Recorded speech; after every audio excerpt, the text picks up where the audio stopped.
Hello, today with us Natasha Rootenberg from South Africa, actually playing in Belgium.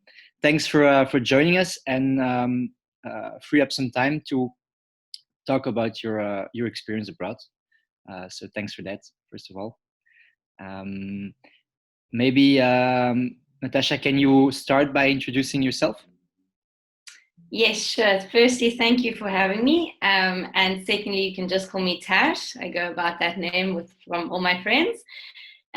So, like you said, I'm from South Africa. I'm 25 years old. I was in South Africa until I finished university. And then after university, I decided to come to Belgium. I wanted to come actually before starting studying, but my parents said to me, no, rather get your degree and then you are free to do what you want. And so, yeah, I was my whole life there. And then, yeah, I decided to come over because I wanted to play top level in Europe. And so after my studies, I arrived in Bruges actually because in South Africa the year ends in December. So I needed to find a club that would take me for only half a season. And so Bruges, being one of the lower teams in the league at the time, before we dropped once I got here. But so I started in Bruges, and I really enjoyed my first part of. Oh, yeah, really enjoyed being abroad and having the freedom and whatnot. The cold was a bit of an adjustment because obviously it was different to South Africa. And then I moved over to another club, Victory, because the level was not where I wanted it to be in Bruges. And so, yeah, this is my third season now playing at Victory Hockey Club. Okay. Yeah, we'll talk about all those experiences and what were the challenges, what you like. But first of all, the decision that you made when you came to Belgium, it was also motivated by you're not the average South African, right? You have something that stimulated to go to Belgium, right? Well, I'm lucky enough to have a Belgian passport, which was a big help. So my mum, she was born and raised in Belgium until she was 19, then she moved to South Africa. So for me, it was a lot easier per se to get to Belgium, to get to Europe with the passport, and so that was a bit more of an incentive. Yeah.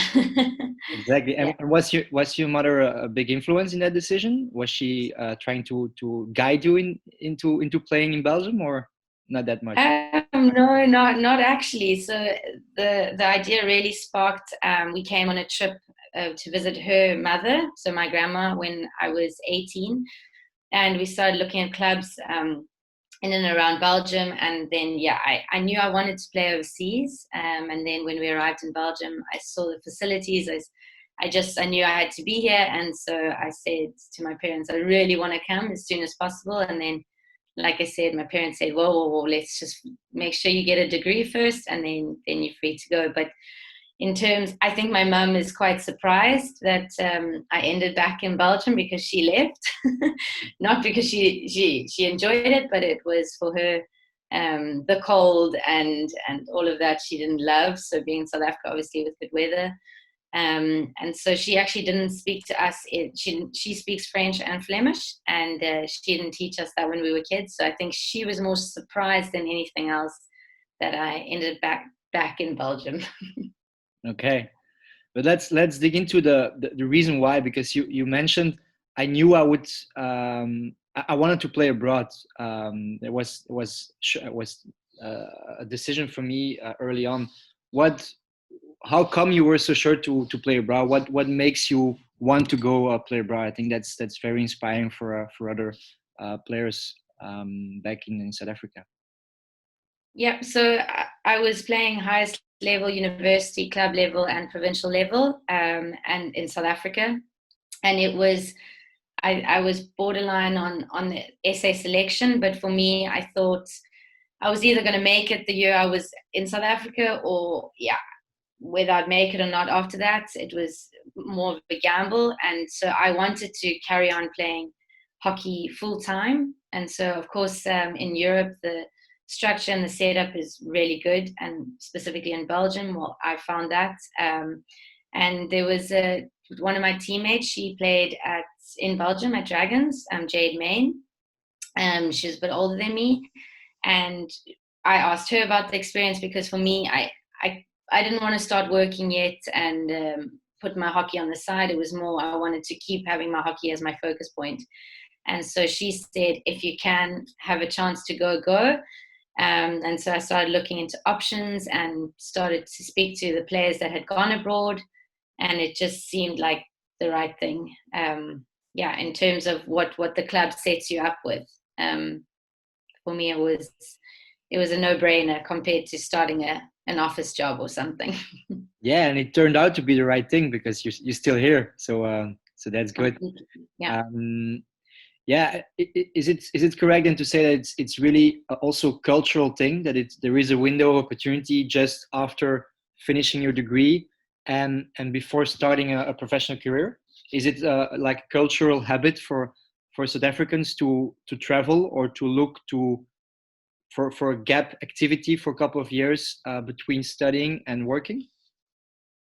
Definitely. I think culturally, South Africans are social people as it is. And then you put us into a hockey club and we're even more social. So I think in terms of, yeah, we're also passionate people. So if we play a sport, there's huge passion behind it. And for us, um, I mean, we've grown up playing sport our whole lives. And so then it's like to not have it behind you or not with you or put it on the side. For me, I think, yeah, there's definitely a window. And a lot of people go on gap years before they even start studying. I think that's more popular. But I think more and more, if people know that there are opportunities like this, then they would take it for sure because it gives you just that time to really enjoy your hockey before you're gonna settle down per se in a job that you can do in South Africa because yeah, financially you can't survive just on hockey. Yeah, and there are some opportunities like you said, and I think you went first to Bruges, which was a little bit lower level than you currently play at. You've been here now for a couple of years. So how big is the opportunity? Like how big is the different levels of South Africans that could find a club here in Belgium, for example, or in other countries? Yeah, so I think for me, I think, of course, you want to be ambitious and you want to start in the top league and top level. But for me, I think there's always an option to start possibly in a lower league. And once you become a little bit known, or like Belgium is very small, so you can start speaking to other coaches if you feel you want to play on a higher level. You can go off to a training. That's what I did. I went to train with Victory, so the coach was able to see, okay, great, yeah, you fit to our team.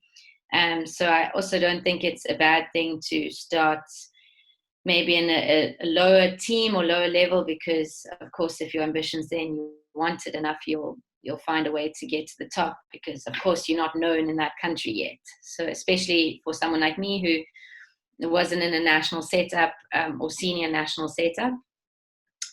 So yeah, I think that's also a way to go about it. Okay. Is the cold weather the hardest thing you had to overcome here in Belgium? I think one of the hardest things, definitely, because it's just such a shock to the system, and again, your trainings and coachings are late, and of course, everything's done by bicycle here. Well, it was for me in the beginning, so just not used to having to go home at 10 o'clock, and it's almost freezing. Yeah, that's a big difference. And I think also what's great about Belgium is there's a lot of foreign players. So there's a lot of people who are in the same boat as you. And I mean, there's times when you do miss home, but you're surrounded by a lot of other foreign players. So yeah, I think the cold is definitely the hardest to adapt to. Okay.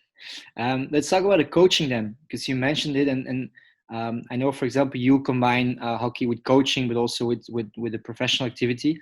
But so the fact that you can coach opens up the window to play at any level and compensate to live actually from hockey by giving a lot of trainings and coaching, right? Correct. Yeah. So, I mean, how it works here is you make sure that you get to play, of course, and what level you play at is dependent on what you want to do. But again, the coaching side is definitely where you can earn the most money from. Well, as a not the highest level player, and so with the coaching, it's the club sets you up. You have your hours. Again, in most clubs, they'll also help you with accommodation and a bicycle or a car to share. So from that regard, it's manageable to survive and also be able to travel in the off season. So that's also a big positive. Um, but yeah, you can survive with the coaching part, and yeah, yeah. Talking about traveling, is there another country in Europe on your list of like a competition you would love to play one day? I've thought about it. At the moment, I'm feeling very settled in Belgium and maybe too comfortable. Who knows? But no, I have thought about it. Spain would be one of the countries I'd love to play in. Again, I think, yeah, just because of the weather, because of the scenery, people are friendly. I've played with quite a few Spanish girls now and met some guys on this side, and so friendly people. Yeah, good food, good weather, and a good level. So that has been on my list of places to potentially play at. Okay, I don't think that's a surprise, No. seeing what we said about the weather. Let's talk about the hockey level as such. Then, can you somehow compare like what are the biggest differences between playing in South Africa and playing in Europe? Yeah, more specifically Belgium, then because that's a competition you know. So I think in terms of professionalism, there's quite a big difference. Of course, in the university setups in South Africa, you have high performance centers, you have all the facilities and so on. But on a club level, it's more of everyone else has another job, and then the coaches take on coaching as a second job. So of course, it takes a toll on. You can't put 100% effort into everything you do because you obviously are busy with two different things. And so I think just with regards to that and the intensity that's put into those club trainings, of course, everyone does their best and whatnot, but in South Africa, you'll do two trainings for club, and whereas here in Belgium is three trainings plus a video session and extra trainings if you want to. So I think the level in South Africa is great, um, but I think if I look at just from a perspective of just professionalism, it's better in Belgium, and I assume in other countries in Europe. Okay. What are the if you can look back a bit after those first years, the what is the most important thing you got out of your experience abroad that you would say? I think obviously you have to learn to grow up a little bit. Being so close to home, always you always had the opportunity to call someone, and there was always someone there who can help. And of course, there's lots of people who can help here, but at one level, you are much more. You have to become much more independent. So for me, I think that's also what I wanted to grow up a little bit, and so that was a big learning for me. And of course, just realizing that if you want to continue with your dream, you don't have to end it with another option. There's always a better league to play in, and I think that was for me following a dream and making sure that I can play at my highest level. Okay. And then let's look at the potential. I mean, South Africa is a huge country with a lot of hockey players. Um, what's holding back more players to come? Like, what's the difficulty you see for many other players to come to Europe and to make the step? Okay, well, firstly, a very obvious one is the visa. So it's not so easy to get into Europe if you don't have a European passport. But on top of that, I think there's always a way around it, and I think people are sometimes scared to take that step, or Um, yeah, it's a big step. It's a moving away from home, and away from friends and everything you're comfortable and used to. But I think if more and more people understand what you get out of it, you can always go home. You've got, yeah, you can always go back. So I think just that step to break out of your comfort zone is always a tough one. And I think it does hold people. Give any advice to anyone else, I would say if you can do it, even if for 1 year, you should do it.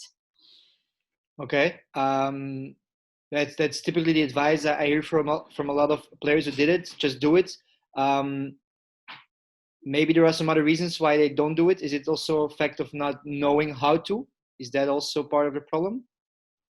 Yeah, I think so. I think if, for example, you don't know someone who's been overseas, or you don't know who to contact or where to start, for sure, it's a scare, because the first steps are possibly the most important steps. Just getting in touch or in contact with the right place or club. Um, Information on each competition, I think, is also, there's not much of it. So I think in that regard, people have the dream, but again, don't know where to start. Is there something that in your opinion should be improved? Should be should is needed for that to change? Well, I mean, there's obviously Scored, which is a great platform to start. Of course, there's word of mouth, but I think in terms of just more knowledge on the subject, and being able to start, for example, on Scored with your profile, with knowing what clubs are available, who are looking for players. I think it's the best place to start, because otherwise, yeah, it just feels like where to next. So I think in terms of, and again, for people to share those experiences on Scored, and to help and provide that information, as well as giving more, um, what's the word, like clarity to those people that they should do it.